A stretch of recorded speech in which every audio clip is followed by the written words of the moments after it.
kembali lagi di channel Nuansa Katolik TV. Pernah nggak sih kalian mendengar pertanyaan atau bahkan diri kalian sendiri bertanya-tanya tentang Bunda Maria yang memakai hijab, sedangkan perempuan Katolik tidak? Kali ini Nuansa Katolik TV akan memberikan penjelasan kenapa Bunda Maria memakai hijab. Tapi sebelum itu, kalian harus klik tombol subscribe dan nyalakan notifikasinya. Sebuah pertanyaan tentang Bunda Maria seringkali disampaikan oleh kalangan di luar Katolik, khususnya Islam. Mengapa Bunda Maria pakai hijab tapi perempuan awam Katolik tidak?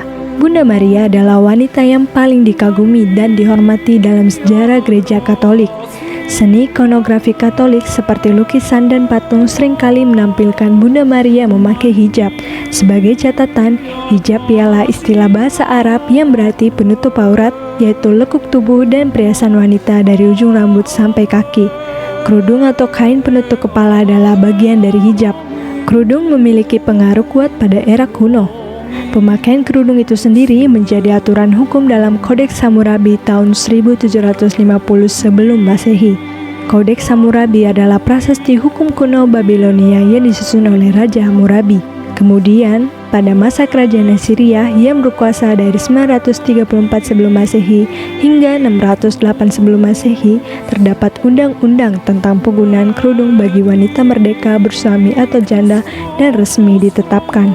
Tapi, dilarang bagi pelacur dan para budak. Aturan ini menjadi cikal bakal kerudung sebagai simbol kehormatan wanita.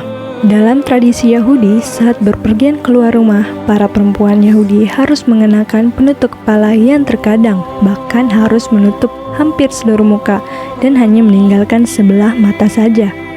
Bagi masyarakat Yahudi sendiri, bukanlah hal yang layak bila anak perempuan pergi keluar rumah tanpa penutup kepala.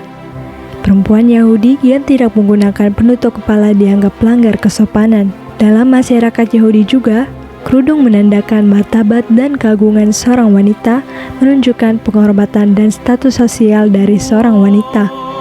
Oleh karena itu, di masyarakat Yahudi kuno, pelacur-pelacur tidak diperbolehkan menutup kepalanya.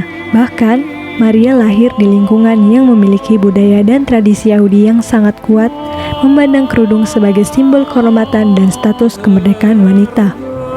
Maria juga berasal dari latar belakang keluarga terpandang. Ayah Maria, Yoakim, terkenal kaya dan suka bersedekah. Terlebih dalam doktrin kekristenan, Maria adalah perawan abadi, sekalipun telah melahirkan Yesus dan menikah dengan Yosef.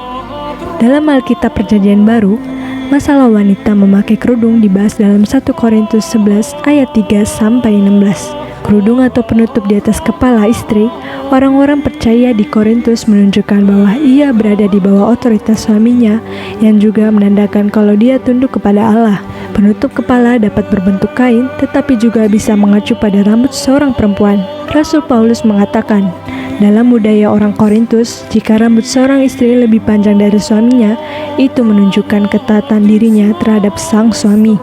Lantas, mengapa soal rambut menjadi masalah di Korintus? Jawabannya ialah terletak pada budaya saat itu. Kota Korintus memiliki sebuah kuil yang dipersembahkan untuk Afrodit, Dewi Cinta. Tempat itu terkenal karena praktik pelacuran dalam bakti ritualnya. Karena itu, para perempuan yang mengabdi di kuil tersebut harus mencukur rambut mereka. Dalam budaya Korintus, perempuan yang mencukur kepalanya menandakan bahwa dia adalah seorang pelacur bakti di kuil.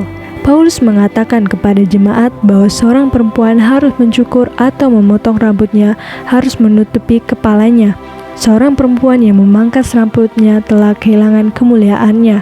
Dia tidak berada di bawah perlindungan seorang suami. Paulus mengajarkan kepada jemaat Korintus bahwa rambut panjang atau penggunaan kerudung bagi wanita merupakan tanda ketaatan diri kepada suami dan Allah. Ini adalah salah satu cara jemaat di Korintus agar terpisah dari budaya berhala yang jahat di sekeliling mereka. Bahkan, gereja Katolik awalnya menegaskan penggunaan kerudung untuk perempuan wajib hukumnya, dan ini diatur dalam Kitab Hukum Kanonik tahun 1917 nomor 1262 berbunyi, pria dalam ibadah tidak perlu memakai tutup kepala, kecuali keadaan-keadaan khusus yang menentukan sebaliknya.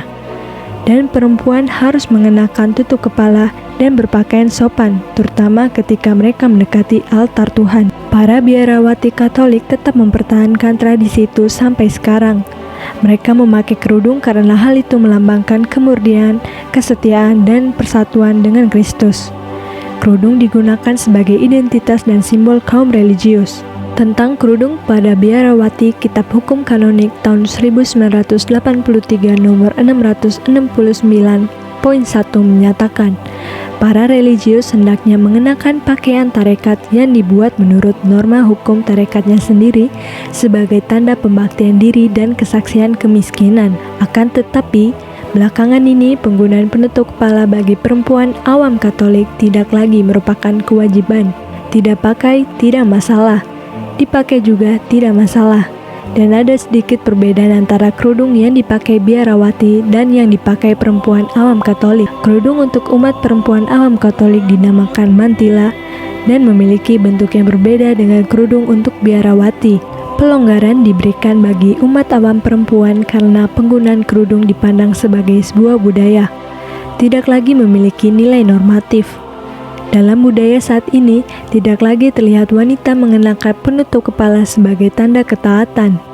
Di sebagian besar kalangan masyarakat modern, syal dan topi hanya merupakan bagian dari mode, tidak lebih dari itu. Oleh karena itu, perempuan awam Katolik boleh-boleh saja memiliki untuk memakai penutup kepala jika dia memandang itu sebagai lambang ketaatan dirinya terhadap suaminya. Namun, itu adalah pilihan pribadi dan bukan lambang kerohanian. Masalah yang sesungguhnya adalah sikap hati yang taat dan tunduk pada Allah. Allah jauh lebih peduli pada sikap hati daripada sekedar penutup kepala. Pax in Christo.